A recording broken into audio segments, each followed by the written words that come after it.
ভাবে কোন শক্তির কাছে প্রভাবের কাছে মাথা নত করে সরকার এবং এই সিদ্ধান্ত গ্রহণকারী কর্তৃপক্ষ কখনো কখনো লেভেল প্লেইং ফিল্ড রক্ষা করতে পারছেন না। আমরা দাবি করেছি জুলাই সনদের আইনি ভিত্তি নিয়ে তার ভিত্তিতে আগামী নির্বাচন হতে হবে। এখন একটি দল বাধার সৃষ্টি করে প্রতিবন্ধকতা সৃষ্টি করে বলছেন এই সাংবিধানিক সংস্কার এত সব সংস্কার নির্বাচনের আগে আইনি ভিত্তি নিয়ে সংস্কার করার কি প্রয়োজন? পরের সরকার আসবে, সেই নির্বাচিত সরকার যে সংবিধান সংস্কার করবে তার তফসিলে তারাই এই সব বিধানগুলো সংযুক্ত করবে। এটা হচ্ছে গণ আকাঙ্ক্ষার সাথে বিরোধিতা।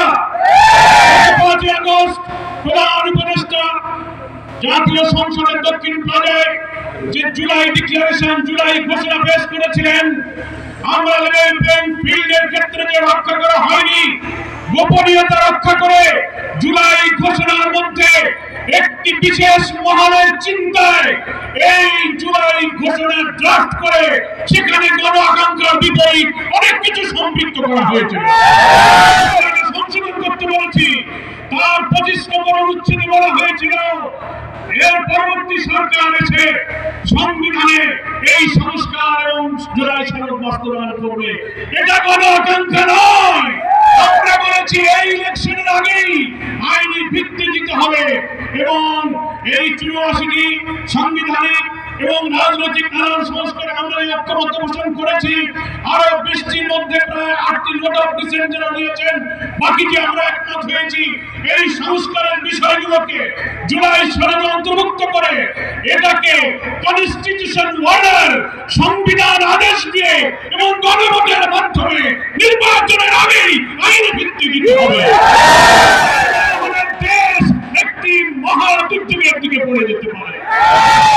আমি প্রধান উপদেষ্টার কাছে বিনিময়ের সাথে নিবেদন করে আপনি এই দক্ষিণ প্লাজা জাতীয় সংসদে জুলাই ঘোষণার দিনেও লিখিত অঙ্গীকার করেছেন যে আমরা বিদ্যমান রাষ্ট্র কাঠামোকে সব জায়গায় সংস্কার করব।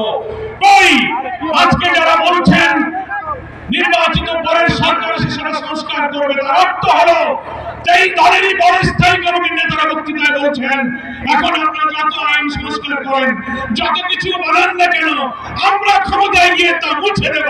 এখনই তাই যদি বলতে পারে তো আগামীতে কারা ক্ষমতায় যাবে আমরা জানি না, কিন্তু তাদের ইচ্ছার মধ্যে কিন্তু অভিসন্ধি আছে। এখন যেহেতু অন্তর্বর্তীকালীন নির্দলীয় সরকার, এটাই হচ্ছে জুলাই সনদের একটা জাতীয় ভিত্তি, সাংবিধানিক ভিত্তি, আইনি ভিত্তি দেওয়ার সবচেয়ে উপযুক্ত নিরাপদ সময়। সেজন্য কোন দল বাহানা না করে আমরা ঐক্যবদ্ধ কমিশনকে এবং সরকারকে, যেহেতু সরকার প্রধানই হচ্ছে, আপনি সকলকে ডাকুন।